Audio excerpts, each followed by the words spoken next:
My name is Amelia Coltman and I am a Great Britain skeleton athlete and I train full-time here at the University of Bath.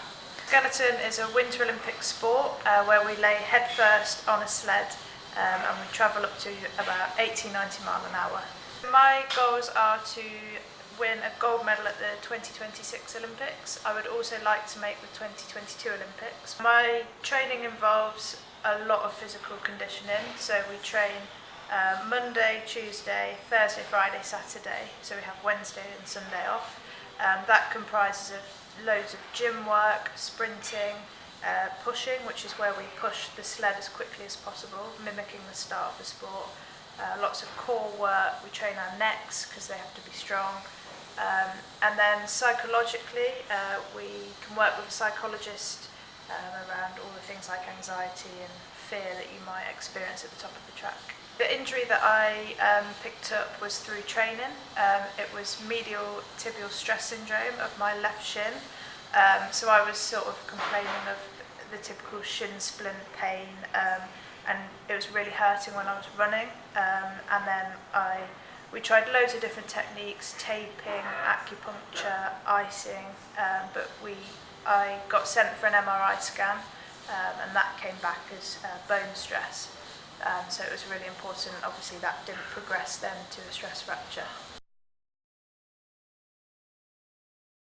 It really affected me physically, obviously, because I was then put on crutches and in a boot for, I think it was 3 weeks. And then I couldn't run after that time period for 7 more weeks. So my training was really hampered. And the way the skeleton program works is we have targets that we have to hit. So we have to run certain times, and there's a lot of pressure sort of mounting because obviously I couldn't run.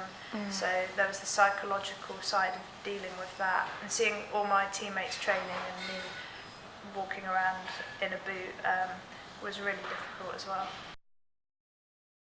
It took me probably about 10 weeks in total to make a full return to training and train properly. Before I was able to return to sport, I had to go through a really long rehab process. I learned from the whole experience that it's so important to trust the process and to trust our practitioners, so the sports doctor, my physio, my coaches. It was really important, and the communication around that as well, how important it was for me to tell them how I was feeling, and equally what they were thinking about how to progress my training.